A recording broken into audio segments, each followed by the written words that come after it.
जो प्रयास करते हैं लोगों को समझा के, जागरूकता पैदा करके, आंदोलन करके, लोगों की गाली खा के अपने समाज को जागरूक करने का प्रयास करते हैं, तो इन्होंने इतने प्रचारक छोड़ रखे हैं कि उसमें सब पे पीछे गांव में हम तो किसान उससे आते हैं, परिवार से गांव में पहले खेत की जुताई करते हैं नहीं, फिर उसके ऊपर मेड़ा फेंक देते हैं, तो हमारे जोते हुए भी मेड़ा फेंक देते हैं पीछे से। कोई कथावाचक है, कोई महंत है, कोई पुरोहित है, कोई अपने आप को जगत गुरु कह रहा है। जगत देखा नहीं होगा, 4-5 जनों से ज्यादा भारत में भी घूमे होंगे, 4-5 आसपास के दिनों को जानते हैं, बड़े जिले का नाम नहीं जानते होंगे, लेकिन जगत गुरु बने बैठे हैं। संविधान के काम करेगा, जो संविधान के काम करेगा। माननीय भाभी जी, आप संबोधन के लिए आए और हमारा मार्गदर्शन करें।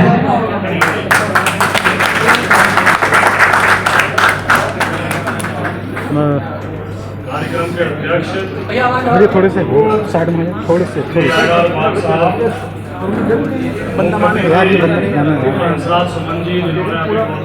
अरे देवेंद्र जी, नाम देवेंद्र है। अरे देवेंद्र भाई, हाँ देवेंद्र नाम है आपका। चालू कर लेना। अरे हिंसाली वाला चालू कर लो। सुन नहीं रहे, हाँ थोड़ा से पीछे कर लो यार। बाबा साहब के चरणों में श्रद्धांजलि अर्पित करता हूँ,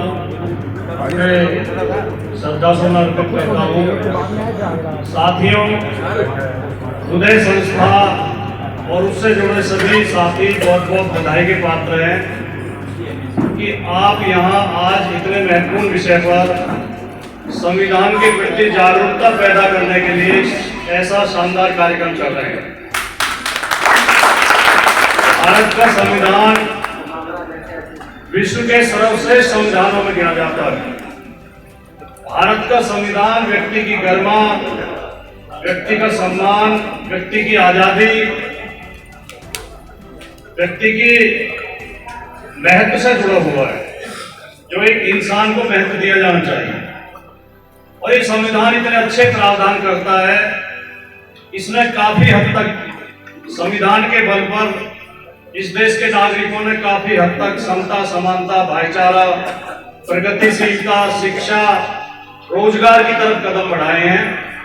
और इसका जो भी लाभ देश के नागरिकों को मिला है, अगर बाबा साहब डॉक्टर भीमराव अम्बेडकर इसके जो ड्राफ्टिंग कमेटी के चेयरमैन ना होते, इसके आर्किटेक्ट ना होते, तो वो लाभ इस देश को ना मिले होते जो इस देश को मिले।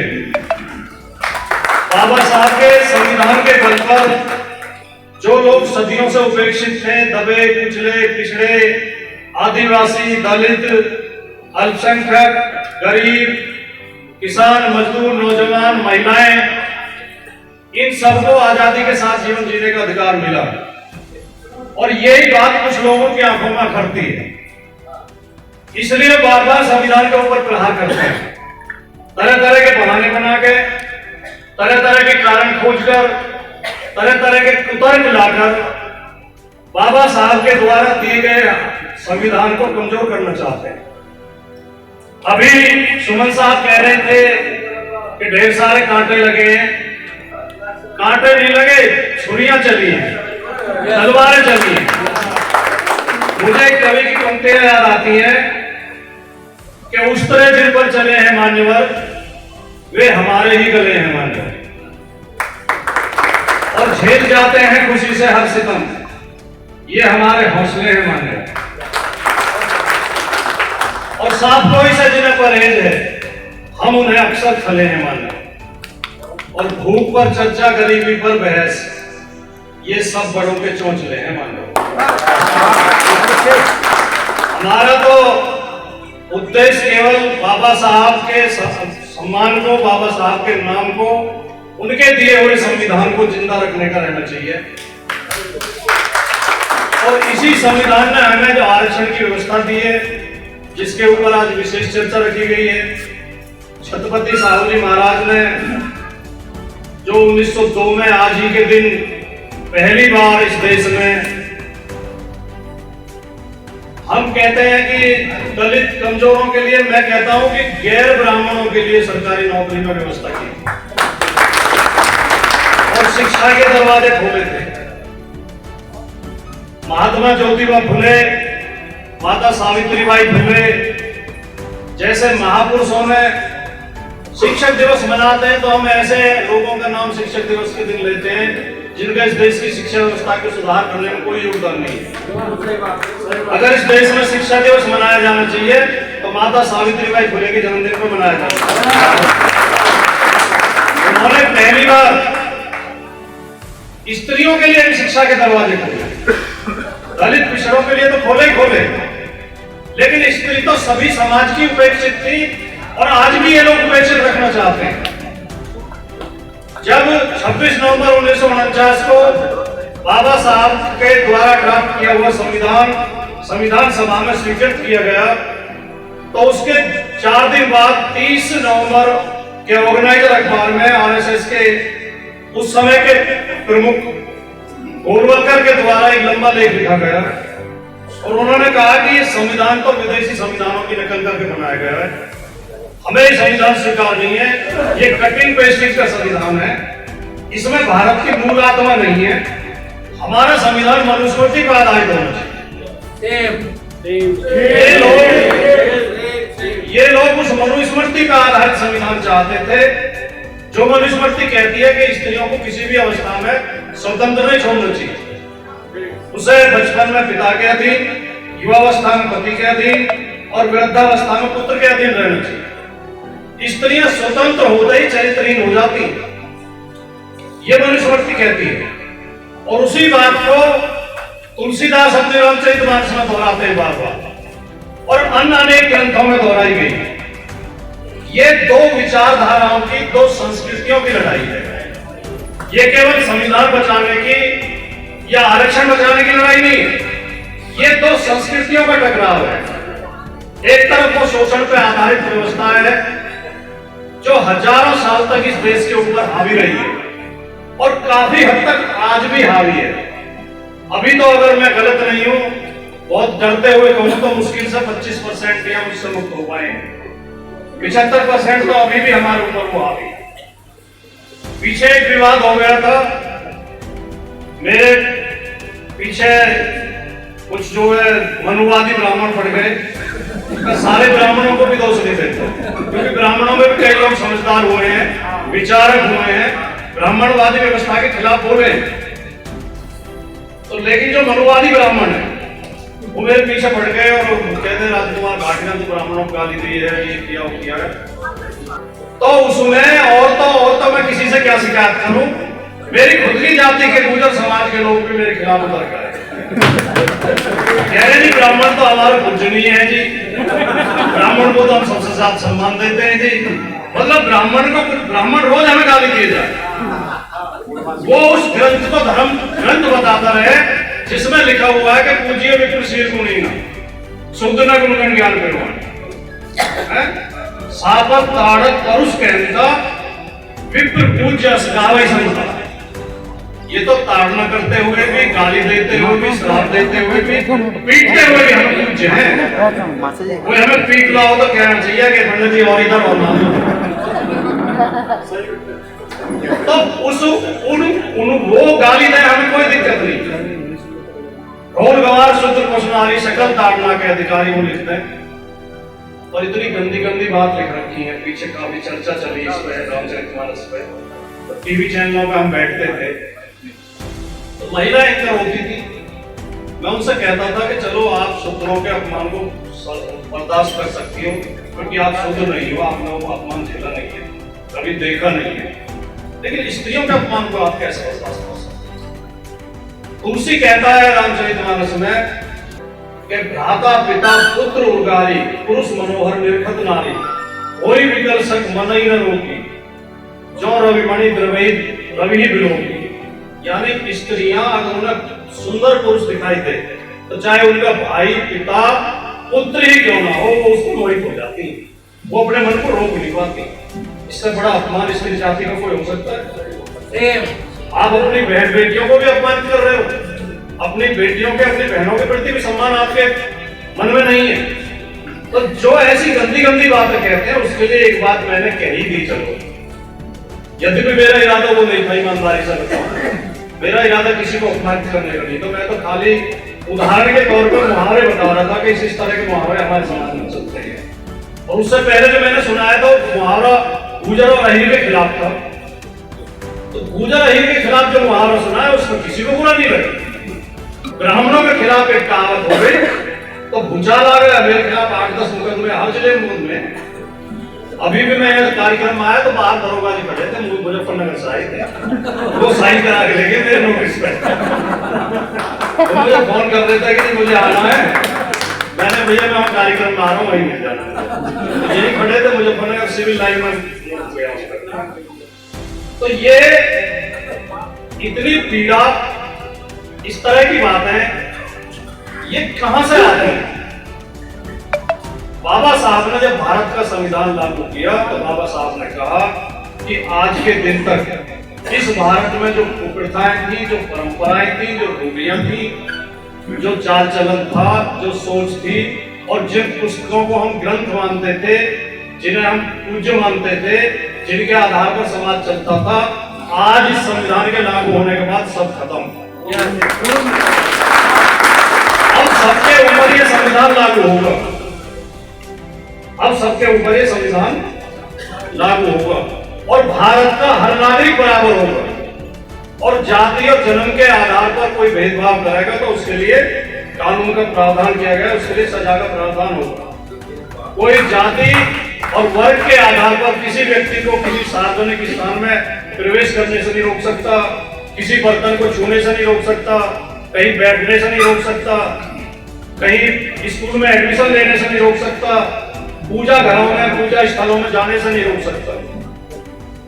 बाबा साहब के संविधान को लागू हुए 75 वर्ष हो गए, लेकिन दुर्भाग्यजनक ये है कि आज भी हम मुश्किल से 25% के मुक्त हो पाए हैं। 75% हिस्से पर आज भी वही रूढ़ियां, वही कुप्रथाएं, वही अंधविश्वास, वही पाखंड लागू है।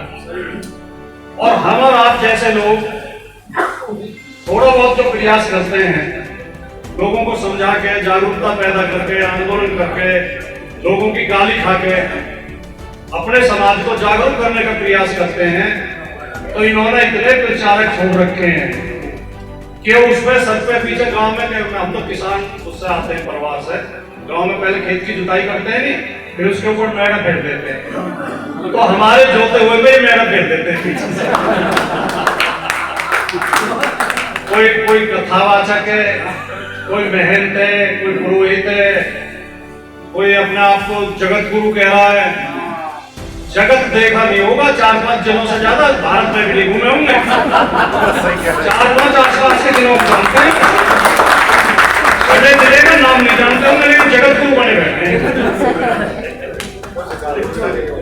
और हमारे जो मूर्ख लोग, जो मानसिक रूप से गुलाम लोग हैं, वो हमें तो गाली देते ही देते हैं, उनके जाके सिर में, उनके चरणों में सिर भी टेकते हैं, उन्हें पैसा भी देकर आते हैं, अपने बच्चों की पढ़ाई में से पैसा काट के उन्हें देके आते हैं।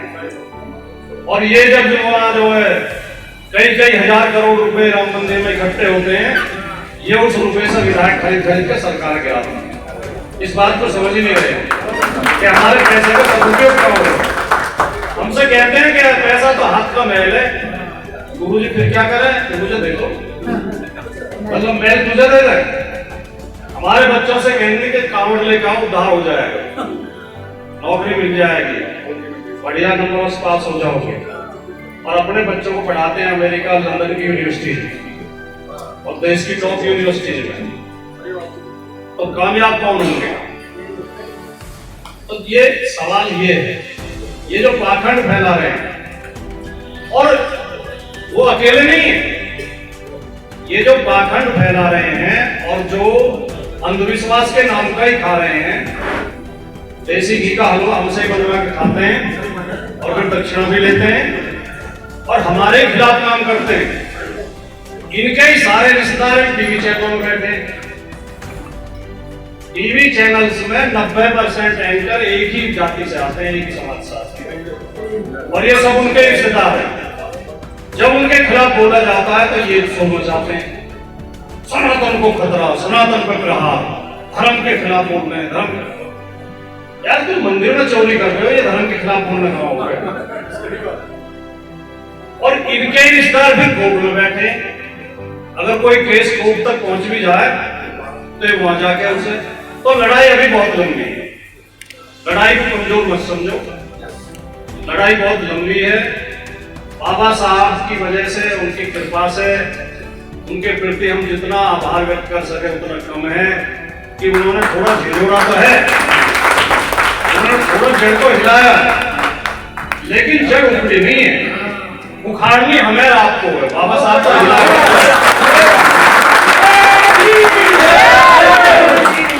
वो दुष्यंत की एक बहुत प्रसिद्ध गजल है, आपने सबने सुनी होगी, उनके शेर बहुत बोले जाते हैं कि देखो ये दीवार पर्दों की तरह हिलने लगी, शर्त लेकिन ये थी कि बुनियाद हिलनी चाहिए।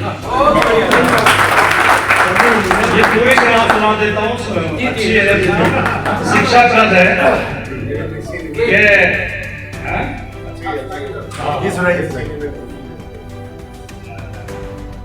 हो गई है पीर पर्वत से निकलनी चाहिए, इस हिमालय से कोई गंगा निकलनी चाहिए।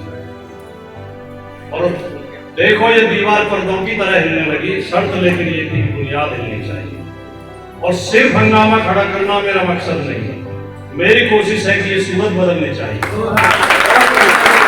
और मेरे सीने में नहीं तो तेरे सीने में सही है, हो कहीं भी आग लेकिन आग जलनी चाहिए। और हर शहर में, हर गली में, हर शहर में क्या है वो, ये हर गली में, हर शहर में, हर गली, हर गांव में हाथ लहराते हुए हर लाश चलनी चाहिए। जिस व्यक्ति के अंदर स्वाभिमान नहीं है, स्वयं का सम्मान नहीं है, स्वयं के सम्मान के प्रति जो जागरूक नहीं है, जो अपने सम्मान के अगर हमारा कोई अपमान करे किसी भी दृष्टि से, तो अगर हमें गुस्सा नहीं आता तो मतलब हमारे अंदर स्वाभिमान नहीं है, और स्वाभिमान नहीं है तो हमारे अंदर आत्मा नहीं है, और जिसमें आत्मा नहीं होती वो लाश होता है, वो चलती फिरती लाश है। लेकिन दुष्यंत तो कह रहे हैं कि लाश भी हाथ लहराते हुए चलनी चाहिए। जो अभी सुमन साहब कह रहे थे कि गांव में हमें ऐसे बुलाते हैं, हम सब जो गांव से आने वाले लोग, सभी गांव के लोग हैं, हम सब जानते हैं कि क्या होता है, किस तरह का दुर्व्यवहार होता है, उसमें भी एक असम्मान छिपा होता है। अभी मैंने एक उसमें ये बोल दिया, एक शो में, वो बहुत वायरल हुई मेरे क्लिप, कॉन्स्टिट्यूशन क्लब वाले, एक मैं तो दूसरी बात बोल रही थी, उसने एक पॉडकास्ट में मैंने कहा भाई आप लिखते हो कि गाड़ी पे पीछे लिख लेंगे गुजर की शेर की, छोरा जाट का, ब्राह्मण, राजपूत, तो कोई अपनी गाड़ी पे ये क्यों नहीं लिख सकता कि गरम से गौ हम चमार हैं? सही बात है, ये ग्रेट चमार। जाति कोई अपमान थोड़ी होती है किसी की जाति, हमें अपनी जाति पर गर्व करना चाहिए और अपने ऊपर गर्व करना चाहिए।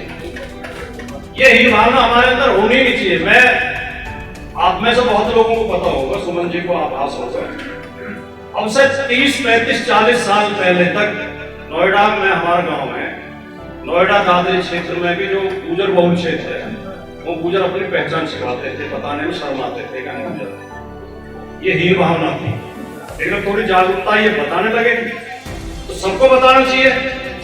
एक टीवी शो में उत्तर प्रदेश में जब 2019 के लोकसभा चुनाव से पहले मंत्रिमंडल का विस्तार किया गया, तो इन्होंने एक जाटव को भी मंत्री बनाया था, एक यादव को बनाया था, और लखनऊ में बोर्ड लगाए थे, अगर आपको ध्यान हो, कि हमने इस जाति के इतने मंत्री बनाए, एससी इतने, ओबीसी ऐसे लगाए थे। तो मैं टीवी डिबेट में था, तो वहां जो एक पंडित जी बैठे थे, वो विश्लेषक बन के, उन्होंने कहा कि इस बार मंत्रिमंडल में ये अच्छा हुआ है कि छोटी छोटी जातियों को भी मंत्रिमंडल में जगह दी गई। तो मैंने कहा ये गलत कह रहे हो आप, ये कहो इस बार बड़ी जातियों को भी जगह मिली है, छोटी छोटी जातियों के तो पहले ज्यादा मंत्री थे। कहने लगे कैसे? में उत्तर प्रदेश की सबसे बड़ी जाति है जाटव, जो 11% है। बहुत बढ़िया। और दूसरी सबसे बड़ी जाति है यादव, जो 9% है। तो इन दो बड़ी जातियों को भी इस बार मंत्री बनाया मैंने, जो 1.5-2% है। उनके तो पहले 10 मंत्री बने बैठे हैं। तो छोटी बड़ी करना है तो फिर संख्या से करो, और अगर वैसा तय करना चाहते हो तो आ जाओ मैदान में, तो आपको जाए पता लगेगा कौन छोटी है कौन बड़ी है। तो मैं फिर अंत में ये कहते हुए, क्योंकि समय काफी हो गया है और मैं सुबह आने में मुझे थोड़ी देरी हो गई थी, इसके लिए भी सुनना चाहता हूँ आपसे कि आज भारत के संविधान पर खतरा मंडरा रहा है। जो सामंतवादी लोग हैं, जो शोषणकारी लोग हैं, जो मनुवादी लोग हैं, जो समता के विरोधी हैं, समानता के विरोधी हैं, न्याय के विरोधी हैं, वे सब उनकी आंखों में संविधान जो है खटकता है, बाबा साहब खटकते हैं। और सोशल मीडिया पे आप भी देखते हो कि कैसे कैसे अभद्र भाषा में वो प्रयोग करते हैं शब्दों को, कैसे कैसे बाबा साहब का नाम लेते समय या हमारे आपके लिए क्या क्या लिखते हैं वो उनके अंदर की जो नफरत है वो है। और ये तो वो हैं जो थोड़े कम समझदार लोग हैं। जो समझदार है वो तो बड़े बगला भगत बने बैठे हैं, वो तो आपको एहसास ही नहीं होने देते कि उनके अंदर कितनी नफरत है। उनके दफ्तरों में जाओगे तो ऐसा लगेगा ये तो साक्षात देवता ही बैठा है, ये तो बड़ा न्यायप्रिय है। लेकिन अंदर से वो कितनी घृणा पाले हुए हैं, कितना जहर भरा हुआ उसके अंदर, उसे बहुत बारीकी से अध्ययन करोगे तो पता लग पाता है। तो इसलिए बहुत जागरूक और बहुत सजग रहने की जरूरत है, बहुत मजबूत रहने की जरूरत है। हमें आपको लड़ाई लड़नी है बाबा साहब के संविधान को बचाने की और आरक्षण को बचाने की लड़ाई लड़नी। आरक्षण शब्द बोलते हुए मुझे एक बात और याद आ गई, वो मैं जरूर कहना चाहता हूँ। ज्यादा आरक्षण का विरोध करते हुए 2-3 कुतर्क रखते हैं। एक तो ये आमतौर पर अज्ञानतावश कह देते हैं कि आरक्षण तो खाली 10 साल के लिए था जी, ये कब तक, तो वो 10 साल के लिए समय जो संसद का और विधानसभा का आरक्षण नौकरी और शिक्षा में कोई सीमा नहीं थी। पहली बात तो ये तब तक रहना चाहिए जब तक समानता न आ जाए। दूसरी कहते हैं कि इससे योग्यता प्रभावित होती है, इससे जो है जो टैलेंट खत्म होता है, अयोग्य लोग आ जाते हैं। लेकिन जब आपने ईडब्ल्यूएस के लिए आरक्षण लागू किए तो एक आदमी ने भी आवाज नहीं उठाई कि इससे टैलेंट प्रभावित होगा।